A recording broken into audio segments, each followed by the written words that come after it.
Okay, great. Thank you, Abby. Meeting is now streaming live on YouTube on my Zoom screen, Brad. It'll say that a bit early before it's actually happening. I'll give you a thumbs up when it's going. Will it be like a school board meeting where it says meeting will start shortly to people who are viewing? Okay, I'm going to turn off my camera and microphone. Okay, me too. Okay. All right, then we're all, okay, we're turning off stuff then.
I want to let the state senator in. He's waiting.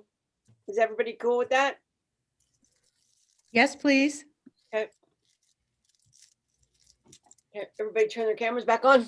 Let's say hi.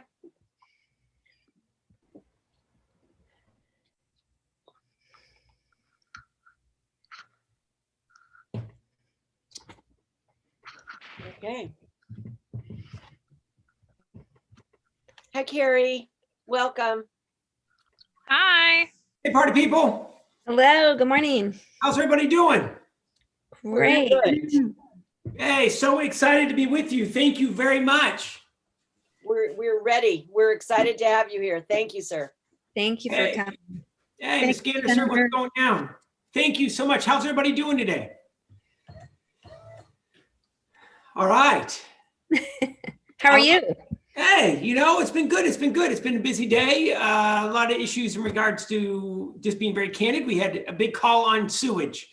So this is much better. Let me just tell you, and I am so inspired to be able to see your questions and how engaged all of you are. It just means a lot. And I just want to go around the room. So if it's okay with everybody, let's check in. Ebony, what's happening? I'm doing good, Senator. I'm very happy to be here, and I'm honored to be speaking with you right now. Tell me a little bit about yourself. I'm a junior. I live here in Santa Rosa. I've lived here my entire life, and I've been in the Windsor district my entire life. I love it. And has it gone by fast? If you take a look at your time, are you kind of surprised about how quickly it's gone? I am. I'm going to be a senior next year, and I feel like it's happened all so fast. I feel like I've barely even been in school. Oh my gosh, exactly. And I know this year has been especially challenging. Yeah, it's been challenging. It's been a challenging year. These past couple of years have been very challenging. I lost my home in 2017, and the rebuilding process is happening, and it's just there's a lot going on this year. So Ebony, where was your house? Coffee Park. And were you able to get out early? Tell me about that. No, not really. We left about, I want to say we were in our house for about 2 to 4 minutes before we had to leave. Oh my gosh. It's just, it is, and let me be honest, right? I mean, I think that's one of the biggest challenges is that, you know, it seems like there's one thing after another, right? And it seems overwhelming. And it's so hard to think of the future when there's so many things happening in the present. Am I right? Yes. Yeah. Ebony, I just want to say I am so honored to be with you. I am super excited, and it means so much. And thank you for inviting me. Thank you for being here. It's an honor. Hell yes, you better believe it. And I want to say good morning to, good afternoon to Michaela. Michaela, what's going down? Hello, it is lovely to be speaking to you. I'm so grateful to have this opportunity, and I'm doing amazing this afternoon. So thank you for asking. So how did you get involved with ASB? So I was in leadership my freshman year, and then I took a break from the class just to kind of get involved with the school more and immerse myself in other clubs, different areas of the campus. And then I ended up becoming part of the video bulletin class, which is a class on our campus that's very into broadcast journalism and videography. And then a position opened up for ASB historian at my school, which is a position where you document everything through different forms of media that's happening throughout the school year. And it seemed pretty much perfect. So it kind of fell into my lap, and I ran for the position and got it. And I'm very excited to be holding it, because otherwise I would not be able to speak to people like you and get these opportunities. So I'm super excited and grateful. That's I gotta tell you, that is so wonderful. And I want to also say thank you, right? Like, you put your neck out there, taking a chance, right? And helping lead. And especially in these challenging times, Michaela, you got to be honest, it's more important than ever, don't you think?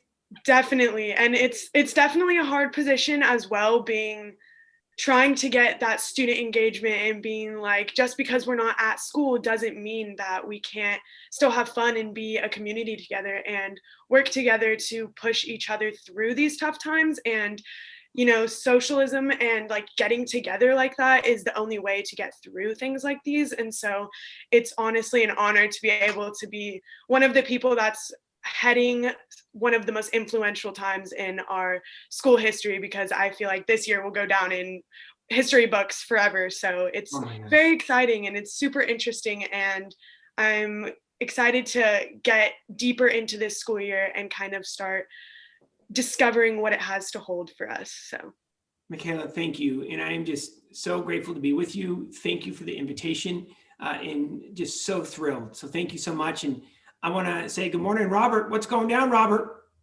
Hi, good morning, Senator. I'm really happy to be here. Really excited to speak with you. I'm good, phenomenal. Slept finally last night. How are you? Pretty good, pretty good. Let me ask you, like, I have never been a very good sleeper. So how about you? Are you able to get like 8 hours, or how does that work for you? Sleep schedule is non-existent in my life, but I sleep where I can and I get things done. I like it. I know I have been terrible at it. And I even remember as like a little kid that I never slept and drove my mom nuts, by the way. Robert, tell me about what year you're at. So I'm a senior and I'm also in the AP Corps. Yeah. And so what's next after Windsor High School? My goal, so I'm applying to, I think it's 8 or 9 universities. I want to major, hopefully double major in business administration and international relations, or something that school can offer that's like that. That is really impressive. Robert, I want to hear about Committee for Change. If you don't mind, in my ignorance, and I apologize, tell me a little bit about Committee for Change. Yeah, no worries. Committee for Change. So we established ourselves in spring 2019. It was after another environmentally focused club kind of left because their parent company went bankrupt. But when we made this club, and I say we because I got together with 4 other friends, and then the 5 of us, we lead it. We're not just like one president. We wanted to maybe like broaden its capabilities, and we also added like humanitarian and legislative reform to the whole bundle with environmentalism. We haven't done that much in the legislative aspect, but that's something that we want to push further. And I know the way that we've built the club and structured it, we want it to continue on because we started a lot of projects like in reforming our school waste system and pushing a climate resolution and building gardens and raising money for international organizations. So we've done quite a lot, but we want to make sure right now, especially as seniors, because 4 of us are seniors on that 5-people council, we want to make sure that it'll still exist when we leave. And yeah. And I gotta say, and no BS, Robert, like you and those who help found, that takes enormous guts, some amazing vision, right? And what I also love is that you're already developing a transition plan, my man. I mean, that is really impressive. And I think, don't you think that's one of the items that really brings down organizations? If you don't talk about how to be able to continue to bring that positive change to the next step, right? Or next level or next generation, you're in trouble, right? Yeah. And I mean, we've always like talked about environmental sustainability, but it's also like sustainability within the organization that's pushing for the environmental sustainability. Robert, I just want to say thank you for allowing me to be on with you. And just, again, I can't say it enough. I am so excited to be with you. And I just want to say always thank you to Ms. Gannister. Ms. Gannister, good morning. Want to say good morning, Ms. Whiteley, Ms. Curtin, good morning. Mr. Board President, good to see you. And just super thrilled to be with you. And I'll turn it over to each of you. And thank you for just having a little bit of a discussion and getting to know each other a little bit. And Ms. Gannister, I don't know if you want to take it away. Ms. Curtin is going to take it away, Senator. Thank you. Thank Good you. to see you, Ms. Curtin. Yes, good to see you all as well, Senator.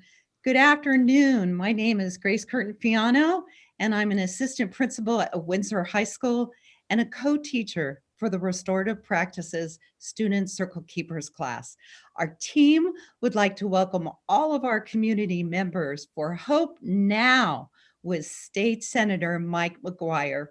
The purpose of our event is to create an opportunity for our youth, grades 6 through 12, to listen, learn, gain some wisdom, healing, and hope from our legislative leader, Senator Mike McGuire, the most positive and hopeful partner Windsor High School is blessed to collaborate with. Our community has a unique opportunity to hear what government is doing at the state level closer to home. From our state representative, we would like to thank our school board president, Mr. Eric Heitz, for joining us this afternoon. This is a student-centered, student-led event, so our youth will be facilitating the conversation with our senator. We would like to begin with a Spanish welcome by Robert Carrillo, a senior and the co-president of Committee for Change. Thank you. Gracias, señora Curtin.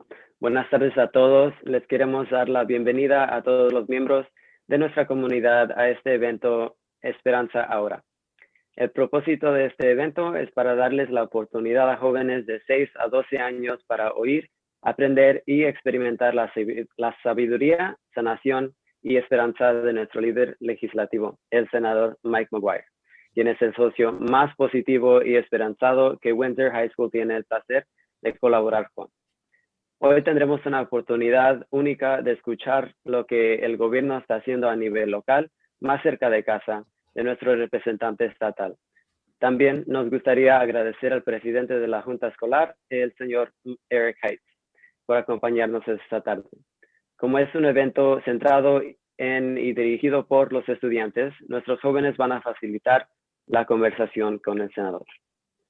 So good afternoon, I am Robert Carrillo and I'm a senior in the AP Corps and I'm also the co-president of Committee for Change. And this club is dedicated to social, environmental, and legislative change, both on our campus, community, and the international level.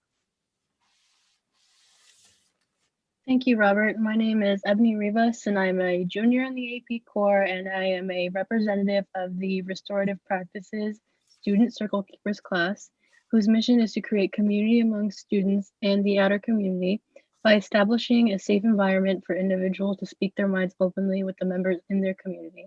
I'm honored to be here. Thank you, Ebony. I am Michaela Metzger, a senior in the Arte Digital Design Corps, and I am an ASB officer representing all of the Windsor High School Associated Student Body through the leadership program in connection with our core senators, clubs on campus, and within the town of Windsor. I am grateful and excited to be here today to discuss how the youth can improve their future in local communities as well as throughout the state. Thank you so much. Thank you, Michaela. I am Amy Whiteley. I am the Activities Director at Windsor High School, as well as a leadership teacher and a co-teacher of the Circle Keepers class. It is through these avenues that I have worked closely with each of the student facilitators, and I am humbled by their dedication and commitment to making not only Windsor High School a better place, but our community and beyond. I'm honored to be here with Senator McGuire and particularly excited to be a part of this community event. Thank you to everyone for joining us. Thank you, Amy. It's my honor to introduce the senator. Mike is a lifelong Californian. His family farmed the Golden State's rich soils for decades, and he was raised by two incredibly strong women, his mom and his grandma. Mike and his mom struggled growing up, and Mike has been working full-time since he was 16, helping put himself through college. Mike is the third highest ranking member of the California State Senate and the youngest assistant majority leader in decades. He's been a champion for our kids in our public schools. He went to the mat and won against President Trump on offshore oil drilling. He has led the charge in the legislature on wildfires and is a leading voice in holding PG&E accountable. And no one has been more successful at securing resources to combat homelessness and build affordable housing in rural California. Mike and his lovely wife, Erica, an elementary school teacher, call Sonoma County their home with their lazy pug, Gertrude, and a couple of chickens. Welcome, Senator McGuire, and thank you. Hey, well, thank you so much, Ms. Gannister. I cannot tell you how excited I am. Hey, I think we need to give it up to Ebony, Robert, and Michaela, everybody. Come on now. Thank you so much. I want to say good afternoon to our board president. I want to say thank you to Ms. Curtin, Ms. Whiteley, for all of your work as well. And I got to tell you, let's just be honest. And then I want to turn it over to Michaela, Robert, and Ebony to be able to start the conversation. And I'll just be very brief. Look, let's be honest with each other. We are living through some of the toughest times that we have ever seen in this nation. Yet I am a firm believer that our best days here in California and in America are still ahead. And it's because of the young people of this nation. The young people of this nation who are organizing and mobilizing like never before to be able to move forward, to be able to protect our values and what is important to not just this state, to our community, but to our country. And I want to say thank you. Just real quick, as you heard Ms. Gannister, my mom and I struggled.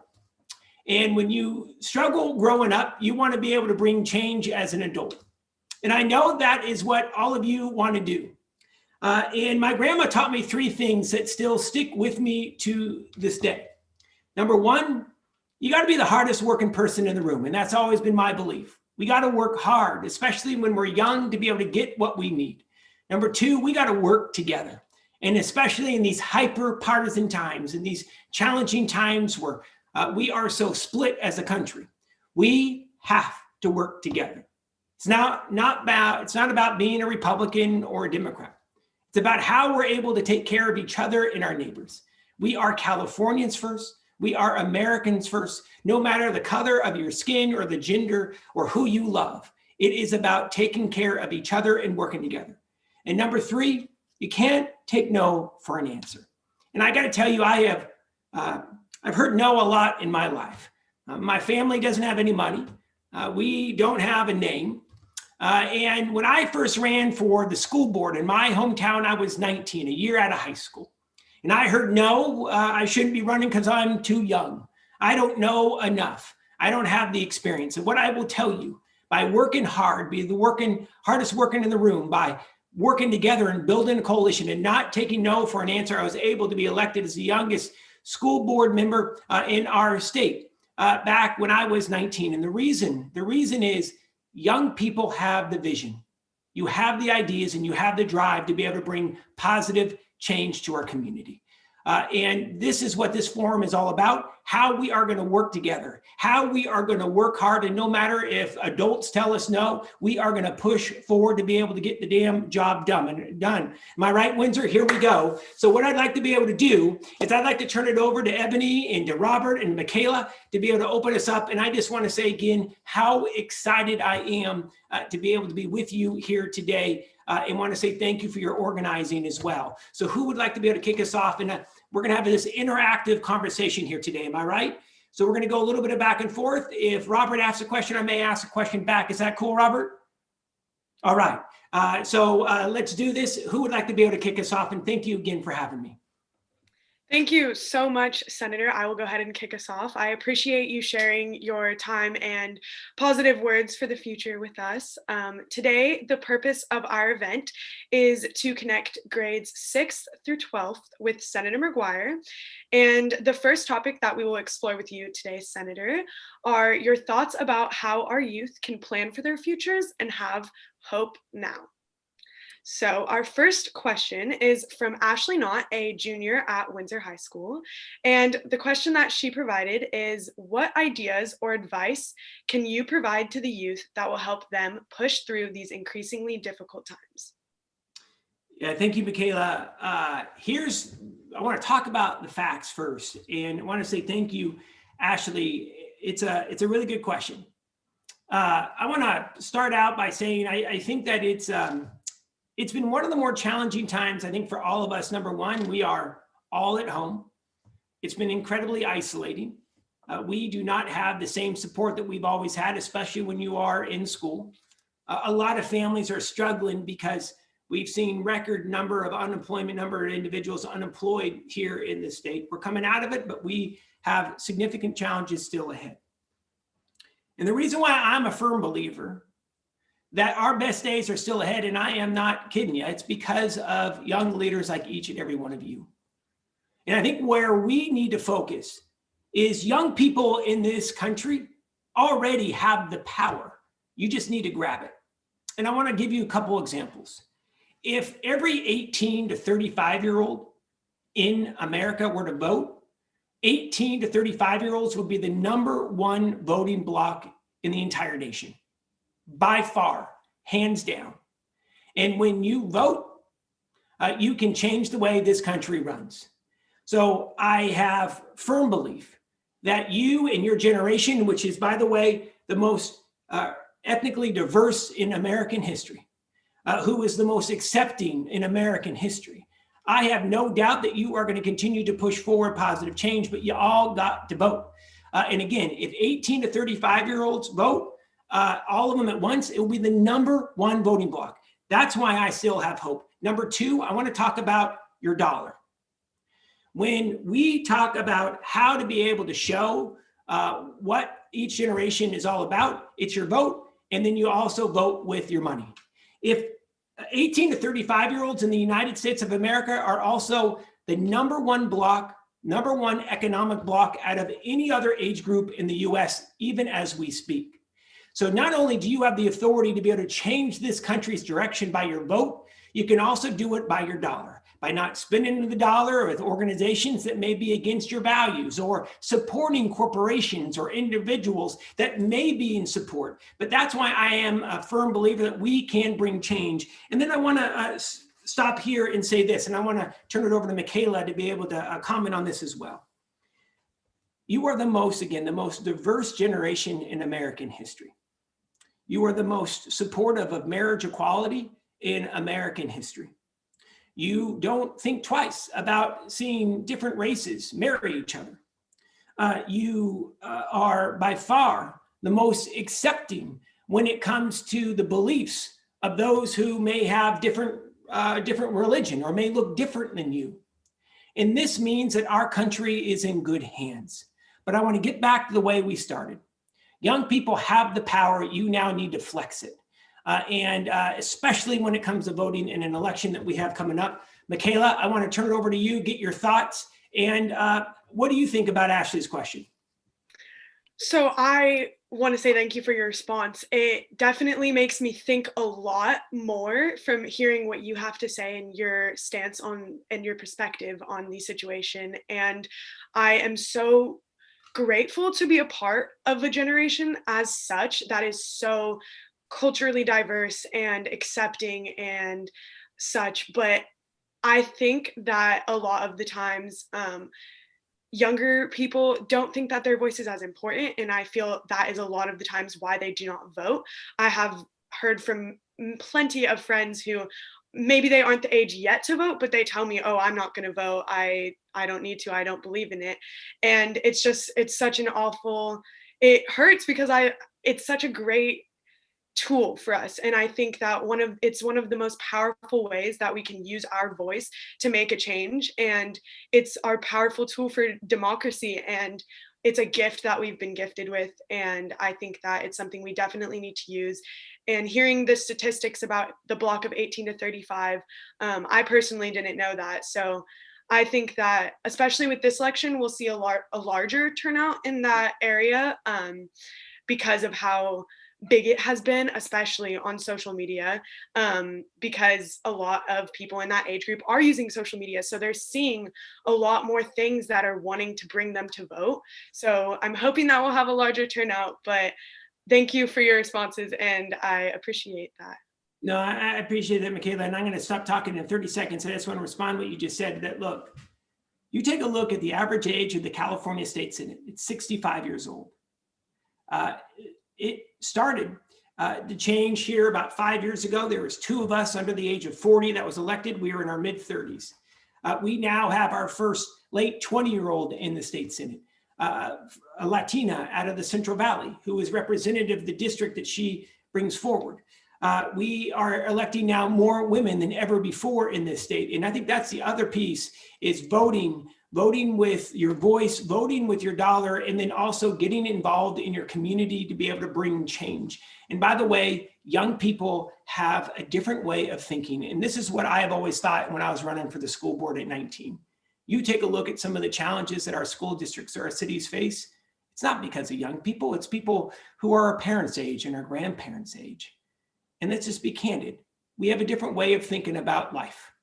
And that perspective is desperately needed on boards and commissions. It's desperately needed on city councils and school boards. And so what I would say too is why I have hope is because you are all going to be stepping up to be able to serve and mobilizing here in the months and years to come. And I'm just very grateful. Michaela, thank you for that. And please pass on my thanks to Ashley as well. Of course, thank you so much. And then I will move into our next question, which is from sophomore Grace Tharrington at Windsor High School. And she asks, what are some ways that youth can actively involve themselves within their community to plan for a better future for themselves? Absolutely, thank you. I'm going to turn it over partially to to Robert, because look, I think number one with this question is we have to get involved. We have to mobilize. You take a look at the challenges when it comes to voter suppression in this country, when it comes to the issue of climate change, how we're going to stand strong for diversity in this country and in this state, how we're going to continue to invest in public education and make our schools stronger, how we're going to be able to make college more affordable and accessible, and how we are going to finally to provide healthcare to every American. It is not folks that look like me, but it's folks who are going to be mobilizing from the ground up, young leaders that are going to be able to do that. And what that takes and what Grace is talking about, I hope, is to be able to plan for a better future. We need a more diverse view of how we make policy in this nation. We need more individuals from communities of color to be able to serve. We need to make, as those who are in office, need to make it easier for those from communities of color to be able to serve and look for appointments in park and recreation commissions and planning commissions so that then they can run for city council, board of supervisors, or state senate and governor. We need to focus on spending. We need to focus on helping organizations like Emerge that focus on getting women to run for office. Because I got to be honest, women are much better when it comes to being lawmakers and or focus on getting the job done a lot of times than men are. And we need more women in office desperately at this time. But what I think it's going to come down to is how we plan for a better future. It starts with us. us. The way we plan for a better future is that we take a chance. We put one foot in front of the other. We step up and put our neck out. And we put ourselves running for city council, running for school board, or you do what each of you have done. You run for ASB. You're focusing on Circle Keeper, or you start a organization, Committee for Change. Robert, talk about that for a second, if you don't mind. Look, man, you stepped up because you wanted to bring change to Windsor High School and the Windsor community. Am I right? Yeah. So, I mean, the way that I originally saw it, because in fifth grade, I made kind of like a smaller committee for change, but it was only environmentally focused. But when I got to high school, I was like, should I go into leadership or should I make another club? And I feel like that was really one of the biggest decisions of my high school career. And I feel like either way, I could have had a great impact, but I really felt like a lot of the inspiration that I got came from other students that were not currently in leadership. And I was like, well, let's empower the voices of the people who probably wouldn't be in leadership. And that's kind of how I got to making that club. I love it. Robert, you took a chance. The three other founders took a chance to be able to make change. Michaela, you stepped up to ASB. You didn't have to do it, but you saw a void and you wanted to be able to provide your voice. So why did you step up to be able to plan for a better future, Michaela? I think I stepped up because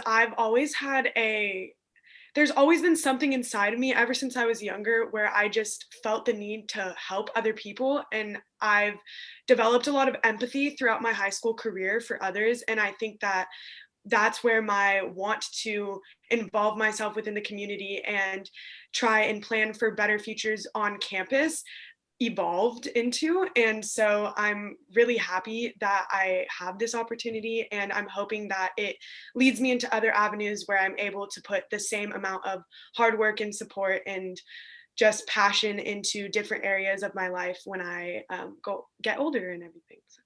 Michaela, thank you. And I just want to recognize Ebony.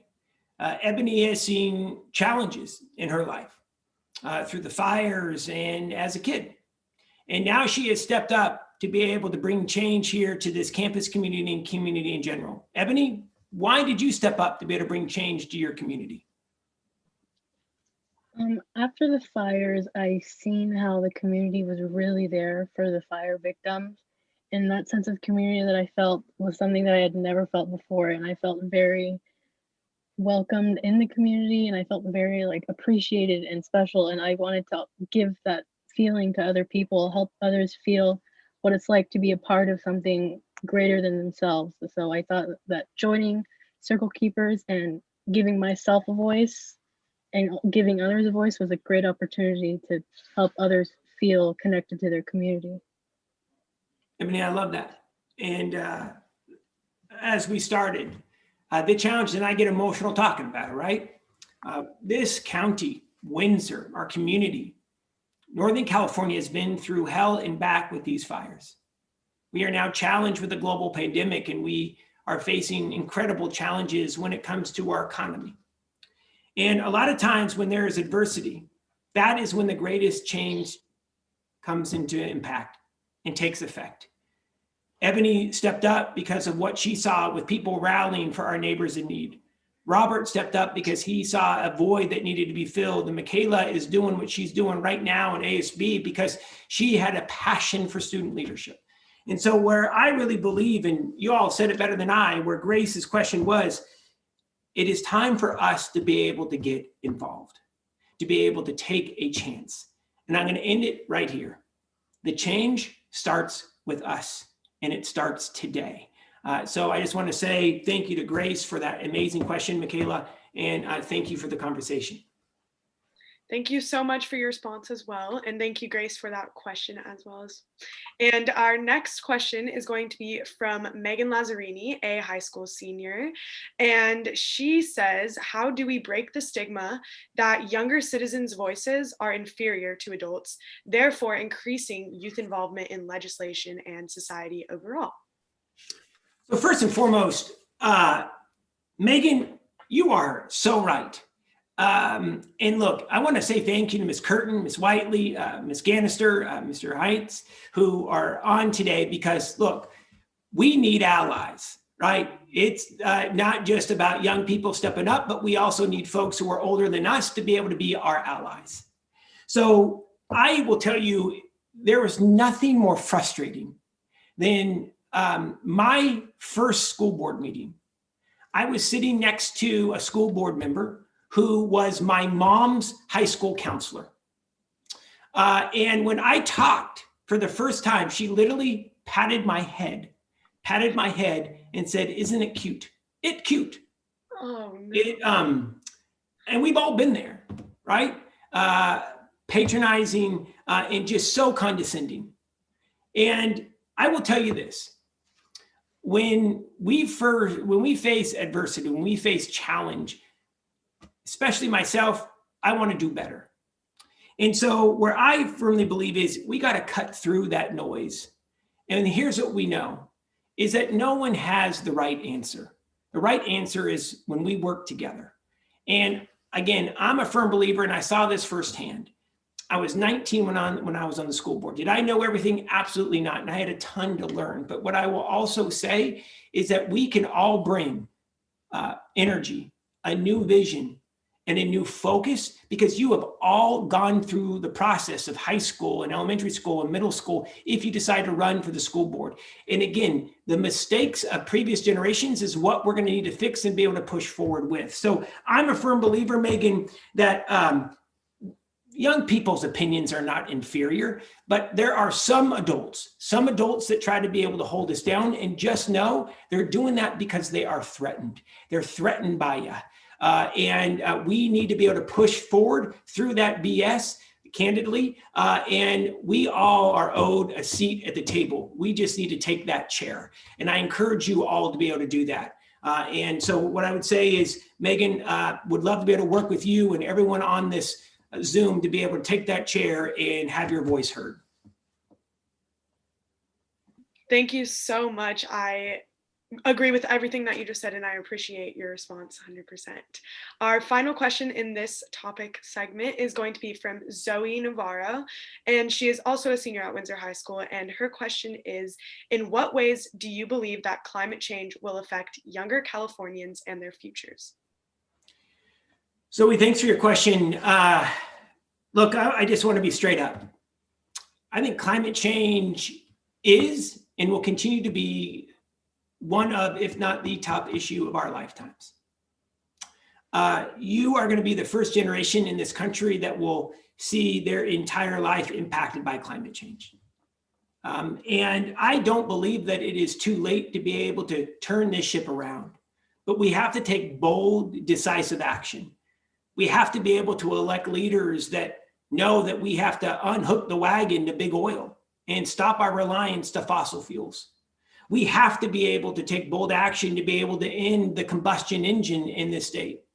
That is going to be incredibly controversial, but the state of California is now looking at 60% of our greenhouse gas emissions in California. 60% comes from the automobile. If we truly want to be able to change the impact of climate change, we have to end our reliance on the automobile and when it comes to the combustion engine and gas. There's no doubt about it. That is why I went to the mat to be able to fight this president. And look, I'm not trying to be too partisan, just being candid. Went to the mat to be able to fight this president, and why California won, to be able to stop new offshore oil drilling off of the California coast. That is why you're going to start seeing a transition away from fracking for natural gas here in California.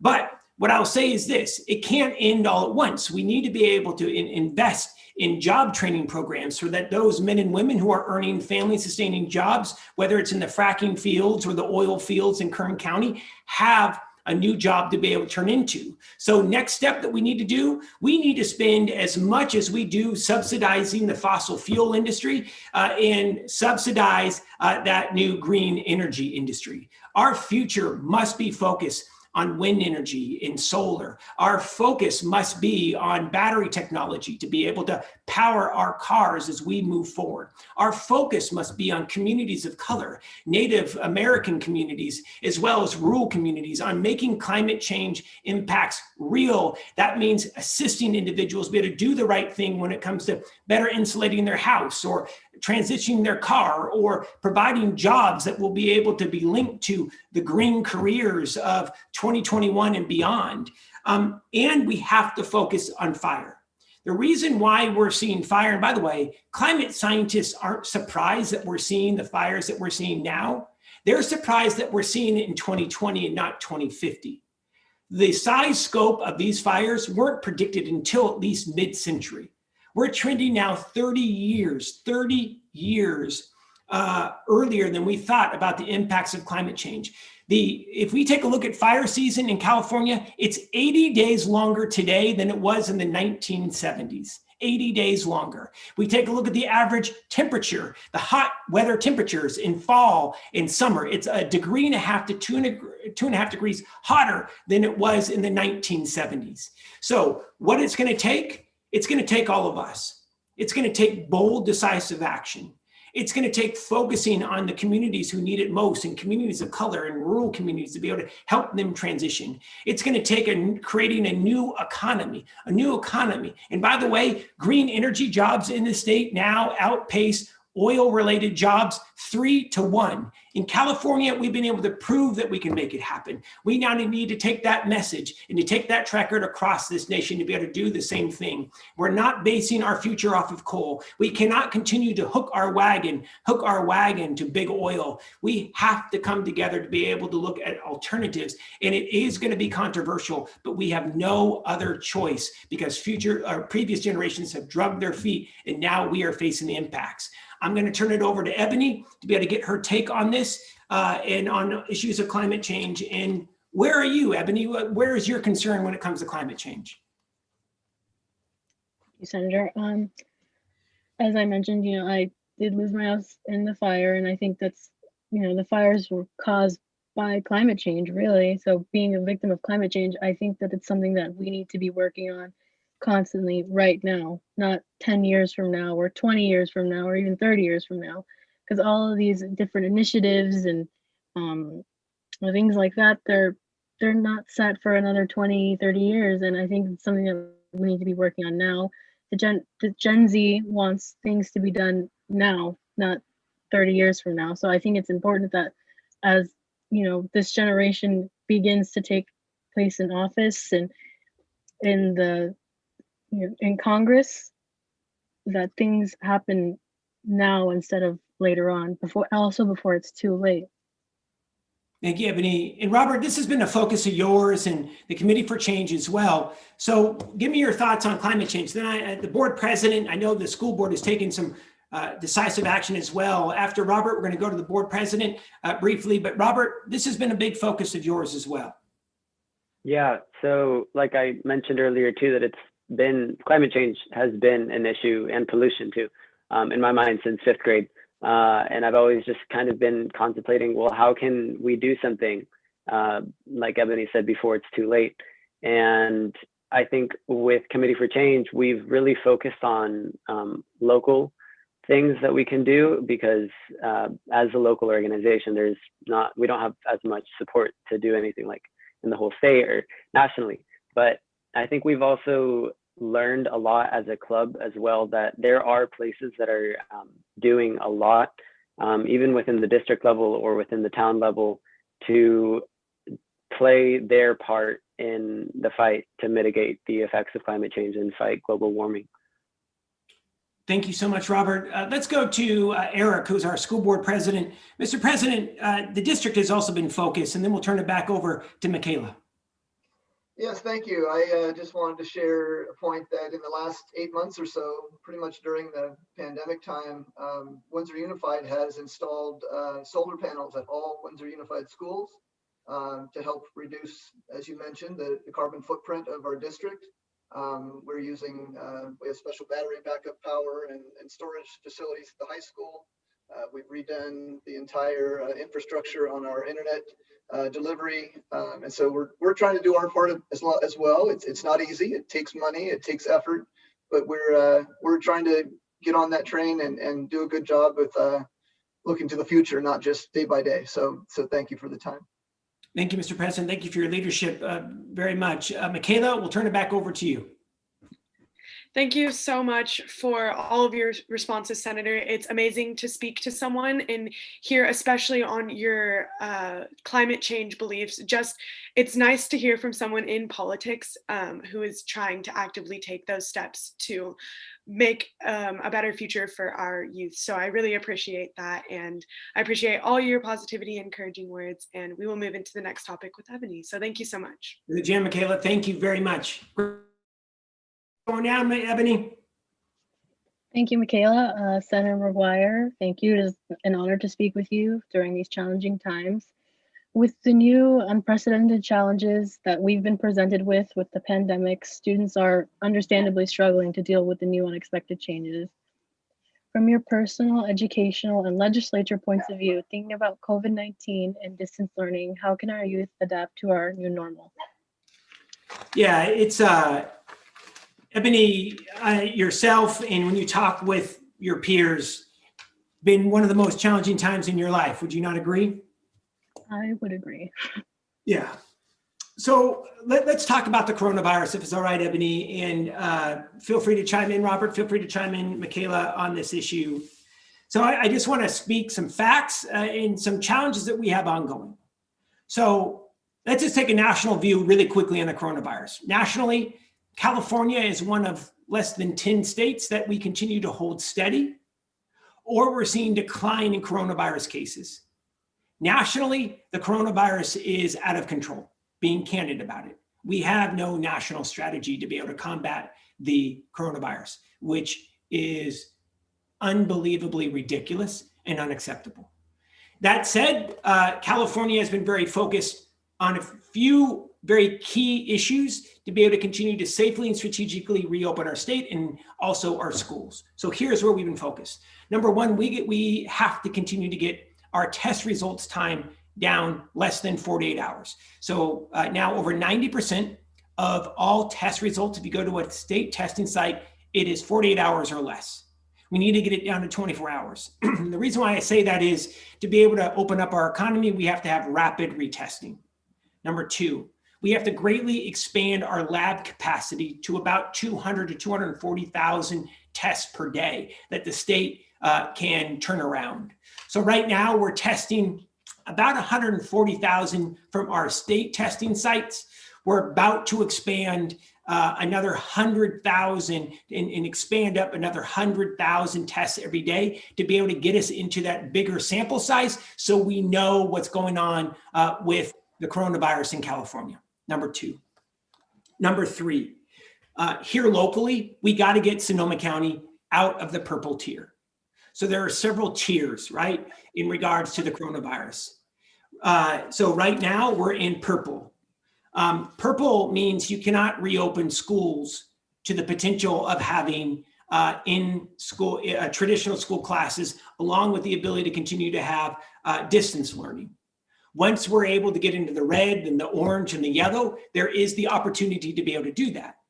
So locally, where we're very focused is bringing in the California Department of Public Health to be able to implement a strategy to be able to reopen our community, but we have to get out of this purple tier. We have to focus in particular on our Latinx population. If you look at the population who's been impacted the most in California, over half of all cases in California are coming from the Latinx community. Why is that? It's because those who are from communities of color are frontline workers, they're service workers, they're agricultural workers. And what this coronavirus has done, it's shown the huge disparities that we have in our economy. It shows that who have and have not, who can afford to stay home and who cannot. So that's the other really significant focus, is developing strategies to be able to get us out of the tier of purple and into the red, the orange, and the yellow here in California. And I'll end it right here in regards to the issue of how we're going to be able to get schools open. Our whole goal right now is to be able to get us into the red. So sometime in January or February, the school board would have the opportunity to be able to make a decision to potentially open up schools. They don't even have the authority to be able to reopen schools until you're out of the purple level. So we want to be able to give your local elected leaders like President Heights there to be able to make that decision. And that's where we're really focused.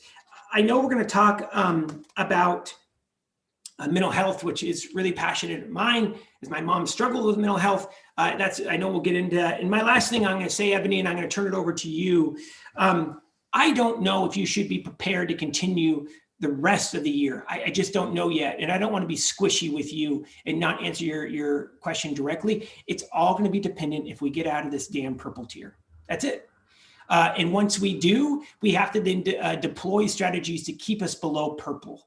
And what I worry about, Ebony, is we're going into the winter months. It's flu season. And then we're going to have COVID on top of it. So if you haven't gotten a flu shot, get a dang flu shot to be able to stay out of the emergency rooms. And what I would say, and the other thing and this is not going to be popular what I'm about to say, so Ebony may throw a shoe at her camera right now. We have to watch ourselves Thanksgiving, Hanukkah, and Christmas. So I will tell you that for my family, we're having my mother-in-law, Erica's mom, over to our house.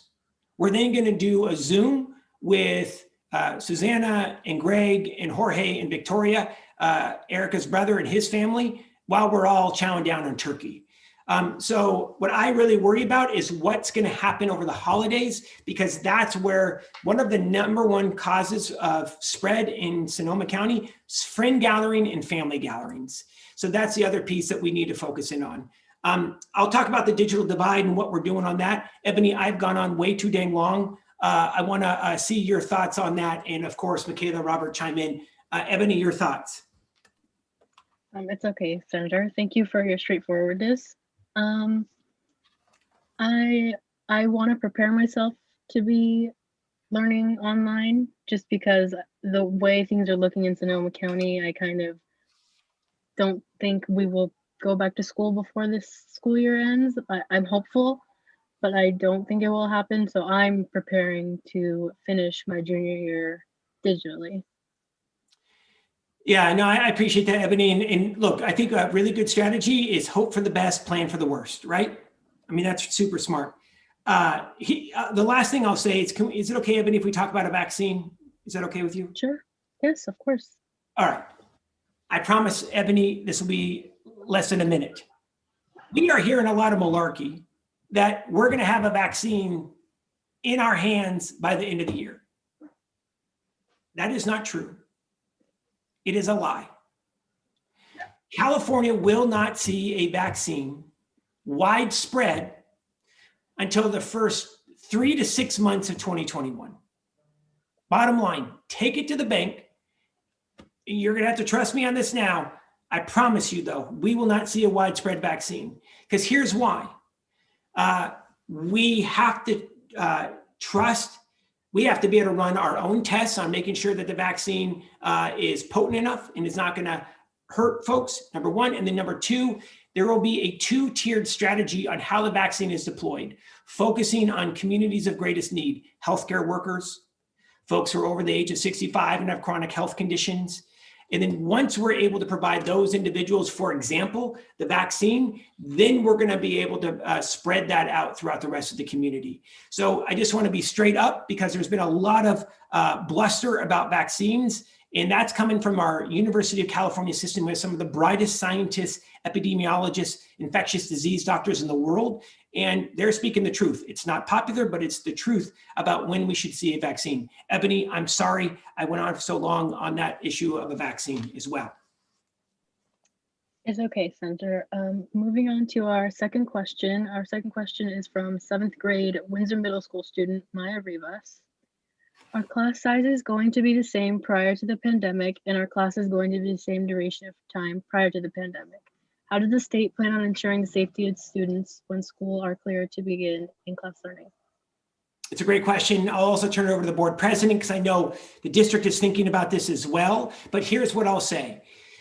So we talk about this purple tier. We got to get out of the purple tier, and then we get into the red. Once we get into the red tier, then it's orange and then yellow. Once we're into that, a decision can be made by the local school board to be able to bring students back. Okay.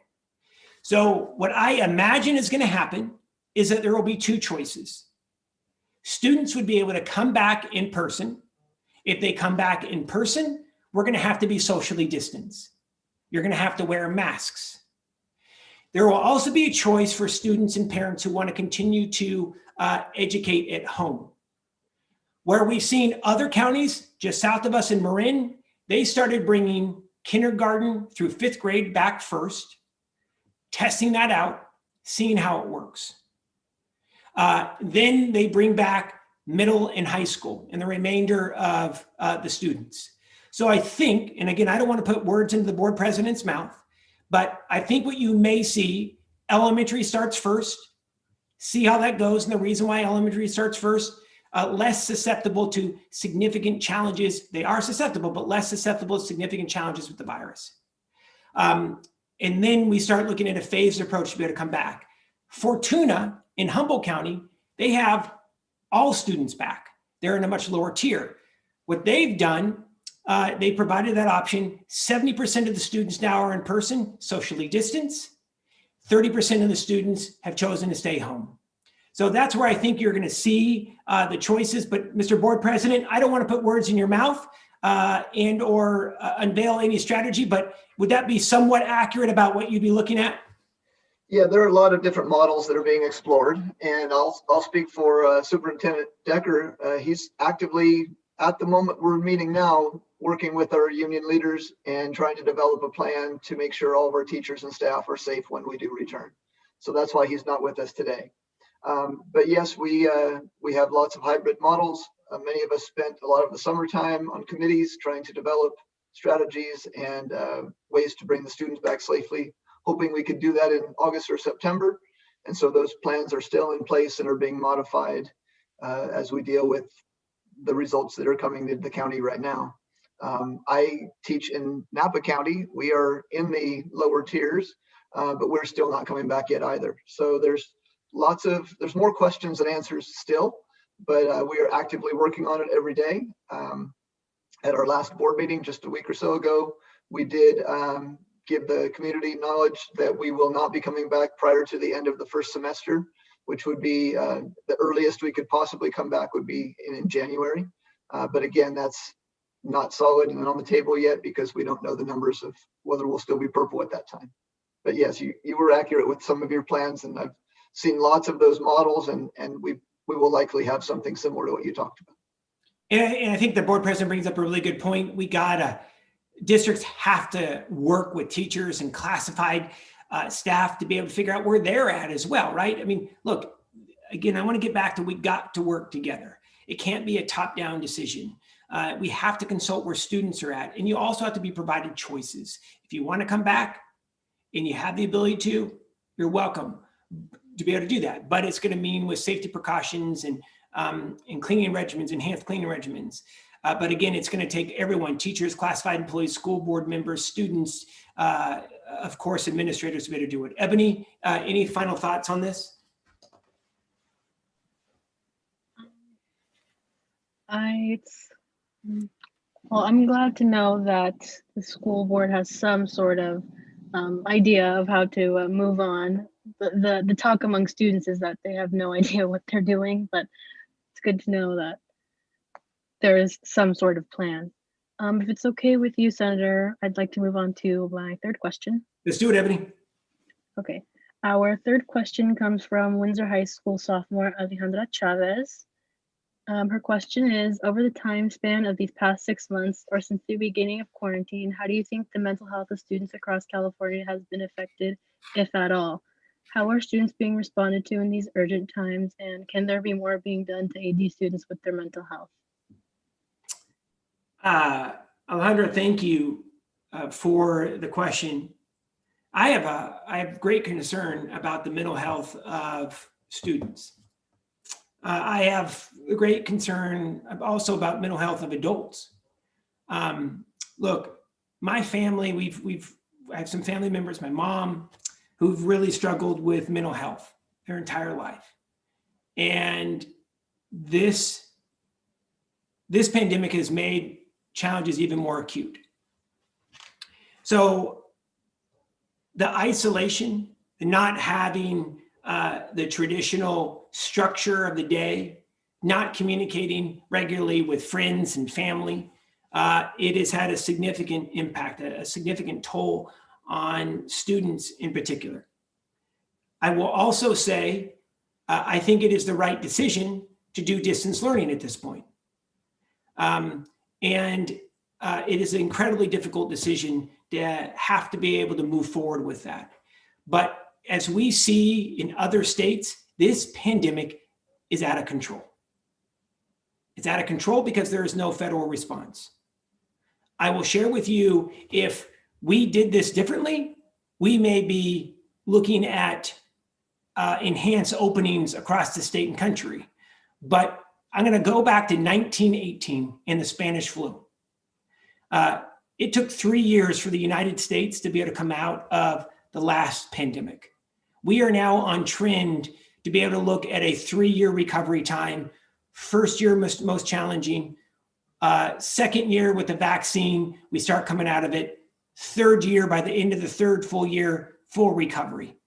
So here's where I think we need to go as a state to be able to assist students. Number one, we just secured a $2.5 million grant from Mendocino County, $2.5 million grant for Humboldt County. We're working on Sonoma County on enhanced student counseling, focusing on depression, focusing on suicide prevention, focusing on low-income families, focusing on students who may be close to homelessness, to be able to provide enhanced counseling services. I think we need to focus that on Sonoma County. Number two, I think that we need to look at a minimum of $150 million investment over the next 36 months to be able to temporarily expand on-site student counseling at high schools and middle schools across the state. We're in desperate need, and it's going to take enhanced dollars. So if and when we see another federal stimulus bill, I think we need to carve out a minimum of $150 million for student mental health. Number three, I think we need to look at enhanced partnerships with nonprofits who focus on young people and mental health. And then finally, number four, we have to get ourselves out of purple. And again, get into a safe space, working with teachers, working with classified employees to at least have the option to discuss about getting students back. But that's where I would say we need to go. And I do believe it's going to take enhanced resources from the state to be able to invest in enhanced on-site school counseling that could be done via telehealth, telephone, or via Zoom. Robert, any thoughts on that? Are you seeing friends that are having some challenges with mental health? Oh, yeah. And I mean, I'm not happy to say that, but I do think it's really astonishing to see the students who have flourished versus the students who have done the opposite. And like you had mentioned earlier, I mean, we're seeing economic disparities, but I think we're also seeing the true differences that we all have as students and how we learn, and the role that the teacher plays in that, and the role that the school environment plays in that. And yeah. No, you're absolutely right. And what's been really interesting, what we saw in the beginning, and anyone can chime in on this, some students, 20 to 30% started not to show up. Now we're starting to see students who are showing up, but simply just not engaged. And it's hard to be engaged on Zoom every dang day, right? It's really tough. And that's the challenge I think that we have right now, and how we continue to make it engaging, inclusive. And by the way, teachers are doing an amazing job at this. They've had to turn on a dime to be able to make it work, in making the best of it. And by the way, teachers are also having to teach their kids at home while they're teaching students as well. But I think that's also been a real challenge, is how we keep students engaged. My wife is a former teacher, elementary school principal now, and that's something that they've really been challenging on. Michaela, I'll give you the final word, then we'll turn it back over to Ebony on this issue. Yeah, it's definitely a very pertinent topic, and I believe that you're 100% correct in what you say about it. And personally, I have a math teacher who she has younger children as well. And I'm in Zooms with her and I hear her talking to her kids saying, it's like a constant, oh, I'm so sorry. Like I have to talk to my kids. Like, and they're much younger. So it's a lot more difficult. And I think it really opened my eyes to see like, I'm not the only person that's struggling with this. And it's not only people that are in the exact same position as me that are struggling with this as well. And it's everybody's experiencing a different like situation and everybody's being affected by it in some way. And I think that was very eye-opening, and it is hard to learn, but I think another thing is that people have to be very driven on your own, and it's a very like you have to sit there and say, I'm going to get this done and I'm going to do this. And I think that's where a lot of teenagers and children in general are struggling, is because you have to be super self-driven and independent to get it done. So I think that's an area of focus that we might hope on expanding and getting children and teenagers to open up that area of skills sets. So No, thank you, Michaela, very, very much. Ebony, I'll turn it back over to you. I'm the oldest of four. I have three younger siblings, and I'm kind of, in charge of them during the day while my parents are working. And I've seen how this is it's impacted each of them in a different way. My younger brother, he's kind of struggling with it the most, I think. He's having a hard time getting on Zoom every day and just kind of waking up in the morning. And my sister, she is kind of independent. She does her own thing. And then my youngest little brother, he needs a lot of help. So I think it's different for everybody, and everybody is in need of help, not just the students, the teachers as well, the parents, the administration. Everybody is in need right now. Ebony, would you agree? I mean, it's just being honest about it, life is really hard right now, don't you think? It is very hard right now. Yeah. And know that we're going to get through it, right? And that's why I think it is so important that we're having these conversations, right? Just being truthful, honest, and we got to be working together to be able to get through this pandemic. I know we will, and I'm confident in it, but it's been a rough go. Yes. Thank you, Senator. We're grateful for your time and your thoughtful and honest responses. I'll be passing it to Robert. All right, thank you, Ebony. And the question that I'll be asking today is going to be on the topic of how students can be involved in the legislative process to support change, have an impact today on their futures, no matter their age. And just for the sake of time, I'm going to reduce the 4 questions to just one that I think really encompasses the greater meaning of all of them. And so this question comes from Bailey Cunha Bustamante. She's from Windsor High School and she's a senior. She asks, in what ways have you worked to get students involved in politics, and what have you found to be the most effective? That's great. Thank you, Robert. So Bailey, here's what we've done to be able to get folks involved, especially younger leaders involved. Number one, we want you to come work with us. If you are interested in coming to work in our office through an internship or a fellowship, we'd love to have you. I'm going to give out our number. It's 916-651-4002, 916-651-4002. Call us, ask for Carrie, ask for myself. My name's Mike. And we would love to be able to work with you to be able to get you involved in our office, working on legislation, working on policy. I'm a big believer that we have to focus on the budget. The budget is the document that invests in our values as a people. So we want to get you involved in the budget process as well. We'd love to have you. I think that's number one. Number two, we are always very focused on getting young people involved in boards and commissions at the city and county level. I think that is another really important part of getting involved in the process. Number three, the majority of our staff is under the age of 25. I'm a big believer that you work with young people and you're going to be successful. More energy, more innovative thought, a different way of thinking, and candidly, the hardest working. 87% of our staff are also women. So I think it's really critical as well. And raised by my mom and grandma, saw that. You look at the women, they are oftentimes much more intelligent than men, and will be able to get the damn job done. And no offense to the board president or Robert or myself, but I just being honest about it. And so I think that's the other really important piece, is providing young people and women opportunities to be able to come to work in doing good work and change in government. And I'll end it right here in how we get folks involved. Number 3, we need to start meeting more. So Ms. Gannister has been amazing. Every year she brings students up to the Capitol or invites us in to be able to have conversations. We need to talk more.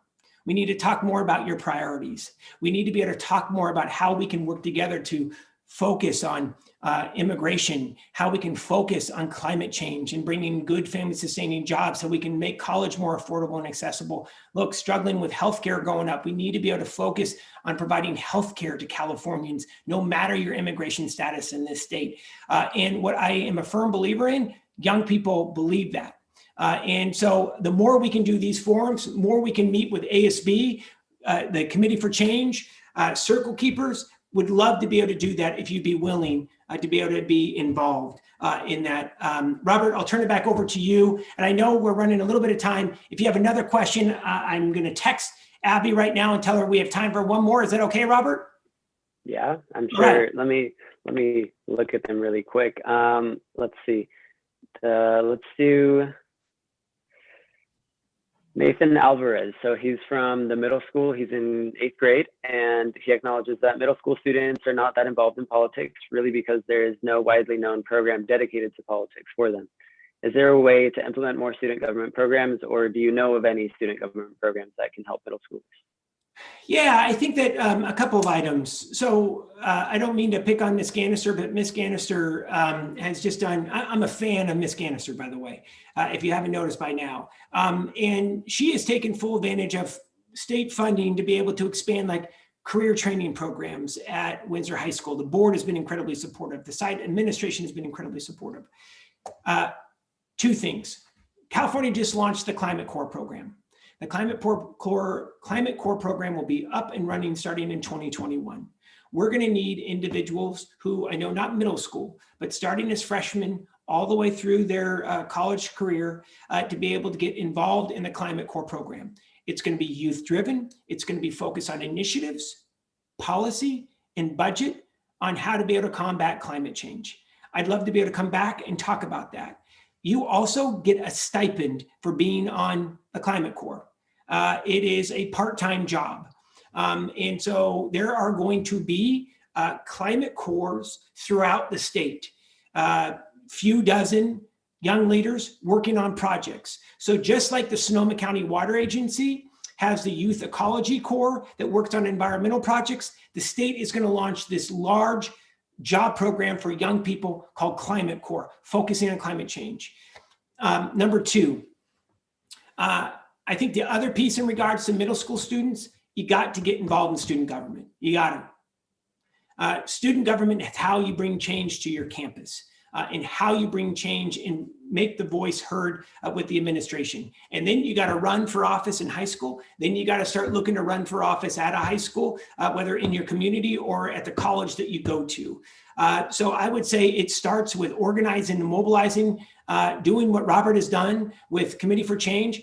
It was his idea with 4 other friends, and he made it happen.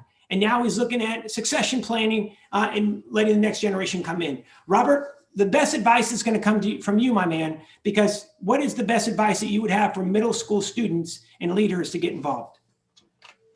Oh, that's putting me on the spot. I think really to just be aware of what you think needs to be changed and develop a passion for it and seek the different avenues. Like I had mentioned, like you can go student government, or you can go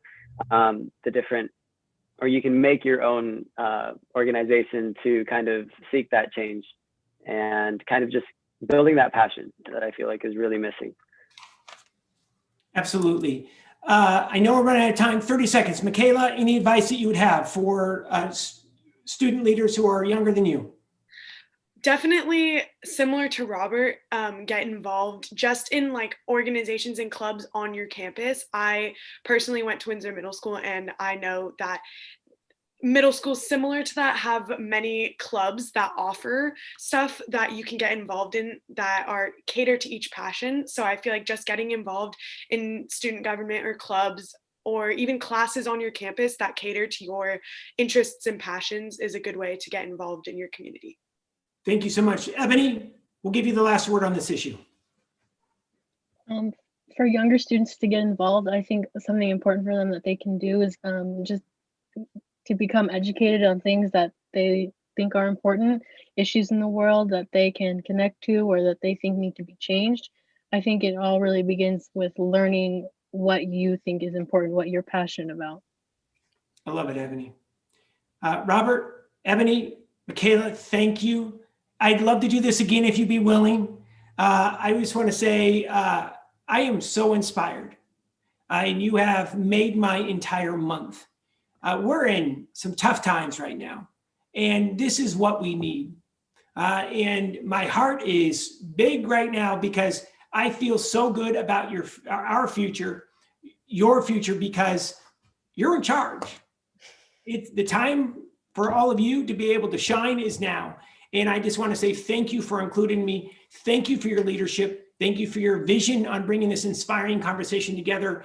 And I just want to say again, let's give it up for Ebony. Let's give it up for Robert, everybody. Let's give it up for Michaela, Dan, and for all of those students who submitted questions. Thank you so much. I want to say to Ms. Curtin, Ms. Whiteley, our board president, Ms. Gannister, you are the jam. We are so grateful for your commitment, especially in these tough times. Let's be honest, it has been rough going here. And I just want to say thank you because we owe a debt of gratitude for all of our teachers. Can we give our teachers a round of applause as well? Our administrators and classified employees, you have been going the extra mile to make this work. Love you guys. Thank you so much. Ms. Gannister, I'll turn it back over to you. Thank you, Mike. I'm going to actually let Amy Whiteley close this. I so appreciate you being here, Senator. Thank you. Ms. Whiteley, thank you so much. You do such an amazing job with leadership. Thank you. It means the world to me to be with you and these incredible student leaders today. Sincerely mean that. And again, I get a little emotional about it just because so passionate about it and the good work that you do, Ms. Whiteley. Thank you. Thank you so much, Senator. And thank you to everyone who has joined us today. Most importantly, to our students who've provided questions, to our amazing student facilitators. Nothing makes us more proud than to witness their growth and evolution in their own leadership journey. Senator, we appreciate your time, your commitment to public service over the years, and of course, most importantly, to the youth in our community right here. Thank you again. Go Jaguars. Go Jaguars. Hey, thanks everybody. Get out the vote. Thank you. Thanks, Bye. Mike. Bye, Mike. Can the